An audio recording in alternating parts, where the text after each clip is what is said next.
Hello friends, welcome back to my YouTube channel arts students corner. आपका फिर से स्वागत है मेरे यूट्यूब चैनल जिसका कि नाम है आर्ट्स स्टूडेंट्स कॉर्नर। उम्मीद है आप सब लोग बहुत अच्छे होंगे, अपनी पढ़ाई बहुत अच्छी तरीके से करने होंगे, जोरों शोरों से अपनी तैयारी कर रहे होंगे। बिहार बोर्ड के तो एग्जाम्स भी हैं 1 महीने के अंदर अंदर, मतलब शुरू हो जाएंगे। मतलब 1 महीने, 1 फरवरी से शुरू होने वाले, 1 महीने के बाद शुरू हो जाएंगे और फिर मार्च में सीबीएसई का भी एग्जाम होगा। तो उम्मीद है आप लोग की तैयारी बहुत अच्छी तरीके से चल रही होगी। तो आपकी तैयारी में मदद करने, सहयोग करने मैं आ गई हूँ आप लोग के लिए लेकर 4th टॉपिक यानी कि 3rd पार्ट चैप्टर का। हमारा themes in Indian history part 3 book चल रहा है और एनसीईआरटी है क्लास 12 का हिस्ट्री का बुक है। ये चैप्टर 5 है उसका। उसमें हम लोग पार्टीशन के बारे में पढ़ रहे हैं और मैं रुक रुक के बोल रही हूँ। आप लोग को लग रहा होगा कि मैंने रट के रखा है ना, ऐसे टाइप में बोल रही हूँ, लेकिन नहीं, मैंने रट वट के नहीं रखा है। मतलब मैं बता रही हूँ कि ये चैप्टर ऐसे ऐसे है। तो हम लोग जैसे कि themes in Indian history part 3 book पढ़ रहे हैं, क्लास 12 एनसीईआरटी हिस्ट्री का बुक है। इसका हम लोग चैप्टर थीम 14 पढ़ रहे हैं, चैप्टर हम लोग पढ़ रहे हैं 5। और इस बुक का अगर हम लोग पूरे हिस्ट्री का देखें तो हम लोग थीम 14 पढ़ रहे हैं और understanding partition politics memories experiences, ये हम लोग चैप्टर पढ़ रहे हैं। उसका हम लोग 4th टॉपिक अभी पढ़ने जा रहे हैं। जैसे कि आपको स्क्रीन पर दिख रहा होगा, यहाँ पे एक फिगर आप लोग को दिख रहा होगा, इसके बारे में पहले बता देती हूँ। पहले तो टॉपिक का नेम पढ़ लेते हैं हम लोग, the withdrawal of law and order, यानी कि कानून व्यवस्था का नाश। और ये जो फिगर दिख रहा है ये आप लोग को है 1946 के रक्त रंजित महीनों के दौरान हिंसा और आगजनी के हजारों लोग मारे गए। तो आप लोग देख सकते हैं कैसे धुआं धुआं उठ रहा है। किसी गली का फोटो है, लोग इधर से उधर भाग रहे हैं, मारा मारी पूरी चल रही है। तो यही ब्लैक एंड व्हाइट फोटो दिया गया है। अब हम लोग शुरू करते हैं इस टॉपिक को पढ़ना। देखते हैं इसमें दिया क्या हुआ है। लाइन बाय लाइन एक्सप्लेनेशन आपको मिलेगा। रिक्वेस्ट है अपने साथ बुक्स खोल के बैठिएगा, उससे आपको चैप्टर को समझने में आसानी होगी। और अगर आपको अच्छा लगे तो लाइक कर दीजिएगा, ज़्यादा से ज़्यादा शेयर कीजिएगा इस वीडियो को और चैनल को सब्सक्राइब करना मत भूलिएगा। और अगर आपको व्हीकल्स के पीछे से आवाज़ आएगा तो उसके लिए सॉरी, जगह ऐसा है कुछ कर नहीं सकते। The bloodbath continued for about a year from March 1947 onwards. मार्च 1947 से तकरीबन साल भर तक रक्तपात चलता रहा। One main reason for this was the collapse of the institutions of governance. Penral Moon, an administrator serving in Bhavalpur in present-day Pakistan at the time, noted how the police failed to fire even a single shot when arson and killings were taking place in Amritsar in March 1947. इसका एक कारण यह था कि शासन की संस्थाएं बिखर चुकी थी। उसी समय बहावलपुर पाकिस्तान में तैनात पेंड्रल मून नाम के एक अफसर ने इस बारे में लिखा था कि जब मार्च 1947 में पूरे अमृतसर में आगजनी और मारकाट हो रही थी तो पुलिस एक भी गोली नहीं चला पाई। Amritsar district became the scene of bloodshed later in the year when there was a complete breakdown of authority in the city. साल के आखिर तक शासन तंत्र पूरी तरह से नष्ट हो चुका था। पूरा अमृतसर जिला चौतरफा रक्तपात में डूबा हुआ था। British officials did not know how to handle the situation. They were unwilling to take decision and hesitant to intervene. अंग्रेज अफसरों को सूझ नहीं रहा था कि हालत को कैसे संभाला जाए। वे फैसले लेना नहीं चाहते थे और हस्तक्षेप करने में हिचकिचा रहे थे। When panic struck and people appealed for the help, British officials asked them to contact Mahatma Gandhi, Jawaharlal Nehru, Vallabh भाई पटेल और M.A. Jinnah, Mohammad Ali Jinnah. Nobody knew who could exercise authority and power. जब दहशत मची हुई थी तो लोगों ने मदद के लिए गुहार लगाई। तो अंग्रेज अफसरों ने उनसे महात्मा गांधी, जवाहरलाल नेहरू, वल्लभ भाई पटेल या मोहम्मद अली जिन्ना की शरण में जाने को कहा। किसी को मालूम नहीं था कि सत्ता किसके हाथ में है। The top leadership of the Indian parties bearing Mahatma Gandhi were involved in negotiations regarding independence, while many Indian civil servants in the affected provinces feared for their own lives and property. The British were busy preparing to quit India. किसी को मालूम नहीं था कि सत्ता किसके हाथ में है। महात्मा गांधी के अलावा भारतीय दलों के सभी वरिष्ठ नेता आज़ादी के बारे में जारी वार्ताओं में व्यस्त थे, जबकि प्रभावित प्रांतों के बहुत सारे भारतीय प्रशासनिक अफसर अपने ही जान माल के बारे में भयभीत थे। अंग्रेज भारत छोड़ने की तैयारी में लगे थे।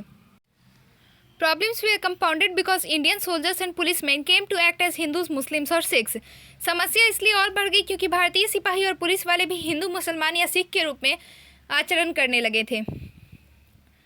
As communal tension mounted, the professional commitment of those in uniform could not be relied upon. In many places, not only did policemen help their co-religionists, but they also attacked members of other communities. जैसे जैसे सांप्रदायिक तनाव बढ़ा, वर्दीधारियों की पेशेवर प्रतिबद्धता पर भरोसा कमजोर पड़ता गया। बहुत सारे स्थानों पर न केवल पुलिस वालों ने अपने धर्म के लोगों की मदद की, बल्कि उन्होंने दूसरे समुदायों पर भी हमले किए। अब इसका फर्स्ट सब टॉपिक है द वन मैन आर्मी। यानी कि महात्मा गांधी एक अकेली फौज। Amidst all this turmoil, one man's valiant efforts at restoring communal harmony bore fruit. इस सारी उथल पुथल में सांप्रदायिक सद्भाव बहाल करने के लिए एक आदमी की बहादुराना कोशिशें आखिरकार रंग लाने लगी। The 77-year-old Gandhi ji decided to stake his all in a bid to vindicate his lifelong principle of non-violence and his conviction that people's heart could be changed. 77 साल के बुजुर्ग गांधी जी ने अहिंसा के अपने जीवन पर्यंत सिद्धांत को एक बार फिर आजमाया और अपना सब कुछ दांव पर लगा दिया।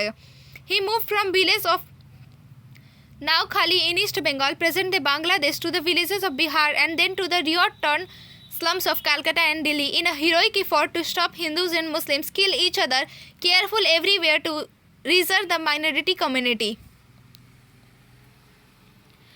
उनका फैसला इस यकीन पर आधारित था कि कुछ लोगों का हृदय परिवर्तन किया जा सकता है। वे पूर्वी बंगाल के नोआखली वर्तमान बांग्लादेश से बिहार के गांवों में और उसके बाद कलकत्ता व दिल्ली के दंगों में झुलसी झोपड़ी पट्टियों में और उसके बाद दंगों में झुलसी झोपड़पट्टियों की यात्रा पर निकल पड़े। उनकी कोशिश थी कि हिंदू मुसलमान एक दूसरे को न मारे और हर जगह उन्होंने अल्पसंख्यक समुदाय को हिंदू अथवा मुस्लिम दिलासा दी। In October 1946, Muslims in East Bengal targeted Hindus. Gandhi ji visited the area, toured the village on foot and persuaded the local Muslims to guarantee the safety of Hindus. अक्टूबर 1946 में पूर्वी बंगाल के मुसलमान हिंदुओं पर निशाना कस रहे थे। गांधी जी वहां गए, पैदल गांव-गांव पहुंचे और उन्होंने स्थानीय मुसलमानों को समझाया कि वे हिंदुओं की रक्षा करें। Similarly, in other places such as Delhi, he tried to build a spirit of mutual trust and confidence between the two communities.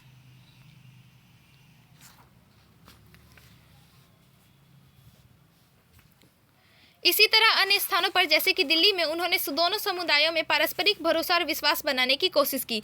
A Delhi Muslim Shahid Ahmad Dehlvi compelled to flee to a dirty overcrowded camp in Purana Killa linked Gandhiji's arrival in Delhi on 9 September 1947 to the arrival of the rains after the particularly long and harsh summer. Dehelvi recalled in his memoir how Muslims said to one another, Delhi will now be saved. तो अक्टूबर 1946 में पूर्वी बंगाल के मुसलमान हिंदुओं पर निशाना कस रहे थे। ये मैंने बता दिया। आगे बढ़ते हैं हम लोग। जान बचाने के लिए भागकर पुराने किले की भीड़ भरे शिविर में पनाह लेने वाले शाहिद अहमद देहलवी नामक दिल्ली के एक मुसलमान ने 9 सितंबर 1947 को दिल्ली में गांधी जी के आगमन को बड़ी लंबी और कठोर गर्मी के बाद बरसात की फुहारों के आने जैसा महसूस किया। देहलवी ने अपने संस्मरणों में लिखा है कि मुसलमान एक दूसरे से कहने लगे थे, अब दिल्ली बच जाएगी। On 28 November 1947, on the occasion of Guru Nanak's birthday, when Gandhiji went to address a meeting of Sikh at Gurudwara Sisganj, he noticed that there was no Muslim on the Chandni Chowk Road, the heart of Old Delhi. 28 नवंबर 1947 को गुरु नानक जयंती के मौके पर जब गांधी जी गुरुद्वारा शीशगंज के सिखों की एक सभा को संबोधित करने गए तो उन्होंने देखा कि दिल्ली का दिल कहलाने वाली चांदनी चौक की सड़क पर एक भी मुसलमान नहीं था। What could be more shameful for us, he asked during a speech that evening, than the fact that no a single Muslim could be found in Chandni Chowk. Gandhiji continued to be in Delhi, fighting the mentality of those who wished to drive out every Muslim from the city, seeing them as Pakistani. When he began a fast to bring about a change of heart, amazingly many Hindu and Sikh migrants fasted with him. उसी शाम को अपने भाषण में उन्होंने कहा कि हमारे लिए इससे ज़्यादा शर्म की बात और क्या हो सकती है कि चांदनी चौक में एक भी मुसलमान नहीं है। गांधी जी अपनी हत्या तक दिल्ली में ही रहे और आखिरी दिनों में मुसलमानों को शहर से बाहर खदेड़ने की सोच से तंग आकर उन्होंने अनशन शुरू कर दिया। आश्चर्यजनक बात है कि पाकिस्तान से आई हिंदू और सिख शरणार्थी भी अनशन में उनके साथ बैठते थे। The effect of the fast was electric, wrote मौलाना आज़ाद। मौलाना आज़ाद ने लिखा है कि इस अनशन का असर आसमान की बिजली जैसा रहा। People began realizing the folly of the violence they had unleashed on the city's Muslims, but it was only Gandhiji's martyrdom that finally ended this macabre drama of violence. The world veritably changed, many Delhi Muslims of the time recalled later. लोगों को मुसलमानों के सफाई के अभियान की निरर्थकता दिखाई देने लगी। मगर हिंसा का यह नंगा नाच आखिरकार गांधी जी की शहादत के साथ ही खत्म हुआ। दिल्ली के बहुत सारे मुसलमानों ने बाद में कहा दुनिया सच्चाई की राह पर आ गई थी। अब हमारा फिफ्थ टॉपिक है जेंडरिंग पार्टीशन, यानी कि बंटवारे में औरतें। फर्स्ट इसका सब टॉपिक है रिकवरिंग वुमेन, यानी कि औरतों की बरामदगी। In the last decade and a half, historians have been examining the experiences of ordinary people during the partition. पिछले तकरीबन 1.5 दशक से इतिहासकार बंटवारे के दौरान आम लोगों के अनुभवों की पड़ताल कर रहे हैं। Scholars have written about the harrowing experiences of women in those violent times. कई विद्वानों ने उस हिंसक काल में औरतों के भयानक अनुभवों के बारे में लिखा है। Women were raped, abducted, sold, often many times over, forced to settle down to a new life with a stranger in unknown circumstances. उनके साथ बलात्कार हुए, उनको अगवा किया गया, बार बार बेचा खरीदा गया, अनजान हालत में अजनबियों के साथ एक नई जिंदगी बसर करने के लिए मजबूर किया गया. Deeply traumatized by all that they had undergone, some began to develop new family bonds in their unchanged circumstances. औरतों ने जो कुछ भुगता था उसके गहरे सदमे के बावजूद बदले हुए हालात में कुछ औरतों ने अपने नए पारिवारिक बंधन विकसित किए. But the Indian and Pakistani governments were insensitive to the complexities of human relationships. लेकिन भारत और पाकिस्तान की सरकारों ने इंसानी संबंधों की जटिलता के बारे में कोई संवेदनशील रवैया नहीं अपनाया. Believing the women to be on the wrong side of the border, they now tore them away from their new relatives and sent them back to their earlier families or locations. इस तरह की बहुत सारी औरतों को जबरदस्ती घर बिठा ली गई, मानते हुए कि उन्हें उनके नए परिवारों से छीनकर दोबारा पुराने परिवारों या स्थानों पर भेज दिया गया. They did not consult the concerned women, undermining their right to take decisions regarding their own lives. According to one estimate, 30,000 women were recovered overall, 22,000 Muslim women in India and 8,000 Hindu and 6 women in Pakistan in an operation that ended as late as 1954. जिन औरतों के बारे में फैसले लिए जा रहे थे उनसे उस बारे में सलाह भी नहीं ली गई. अपनी ज़िंदगी के बारे में फैसला लेने के उनके अधिकार को एक बार फिर नज़रअंदाज कर दिया. एक अंदाजे के मुताबिक इस मुहिम में कुल मिलाकर लगभग 30,000 औरतों को बरामद किया गया. इनमें से 22,000 मुस्लिम औरतों को भारत से और 8,000 हिंदू व सिख औरतों को पाकिस्तान से निकाला गया. यह मुहिम 1954 में जाकर खत्म हुई. Preserving honor, इज्जत की रक्षा. Scholars have also shown how ideas of preserving community honor came into play in this period of extreme physical and psychological danger. विद्वानों ने इस बात पर भी रोशनी डाली है कि इस भीषण शारीरिक और मनोवैज्ञानिक खतरे के काल में किस तरह समुदाय की इज्जत बचाने की सोच भी एक अहम भूमिका अदा कर रही थी. This notion of honor drew upon a conception of masculinity defined as ownership of jan, women and zameen land, a notion of considerable antiquity in North Indian peasant societies. इज्जत का यह विचार मर्दानगी की एक खास अवधारणा पर आधारित था जिसमें मर्दानगी जन, औरत और जमीन पर मालिकाने से तय होती थी. उत्तर भारतीय किसान समाजों में यह खासा पुराना विचार रहा है. Virility, it was believed, lay in the ability to protect your possessions, jan and zameen, from being appropriated by outsiders, and quite frequently conflict ensued over these two prime possessions. Often enough, women internalized the same values. मर्द का पुंसत्व उसकी इस काबिलियत में निहित माना जाता था कि वह अपनी चीज़ें यानी जन और ज़मीन को औरों के कब्जे से बचाए रख सकता है या नहीं. अक्सर इन दो सबसे प्राथमिक संपत्तियों पर ही टकराव शुरू होता था और अक्सर ही औरतें भी इन्हीं मूल्यों को आत्मसात कर लेती थीं.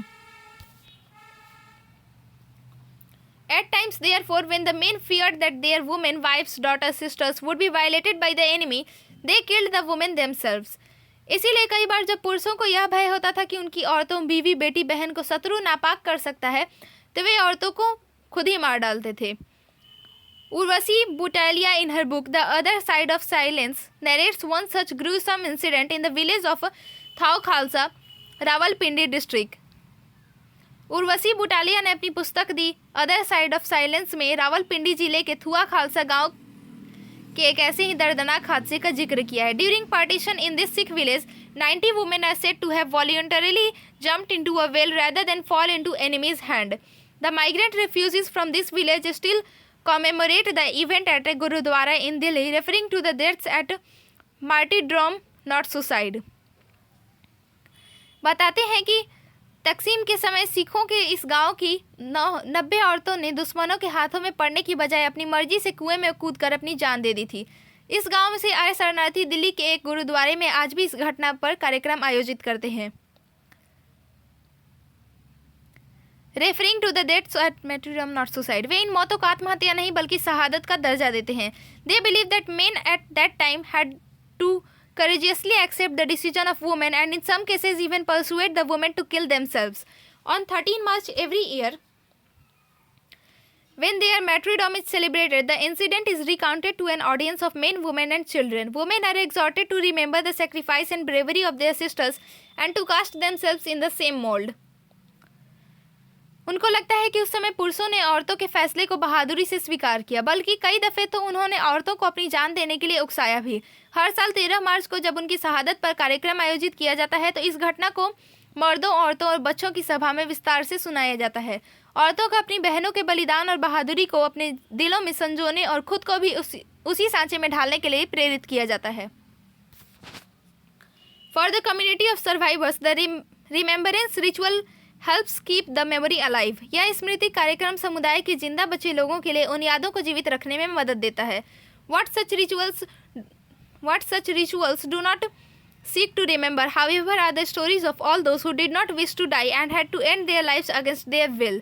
इस कार्यक्रम में उन औरतों को याद नहीं किया जाता जो मरना नहीं चाहती थी, जिन्हें अपनी इच्छा के खिलाफ मौत का रास्ता चुनना पड़ा। और हमारा फिफ्थ टॉपिक यहीं पे ख़त्म होता है। अब हमारा 6th टॉपिक, जिसको कि हम लोग पढ़ेंगे नेक्स्ट वीडियो में। तो उम्मीद है आप लोग को समझ आया होगा। लाइक कर दीजिएगा, ज़्यादा से ज़्यादा शेयर कीजिएगा इस वीडियो को और चैनल को सब्सक्राइब करना मत भूलिएगा। Thank you for watching the video.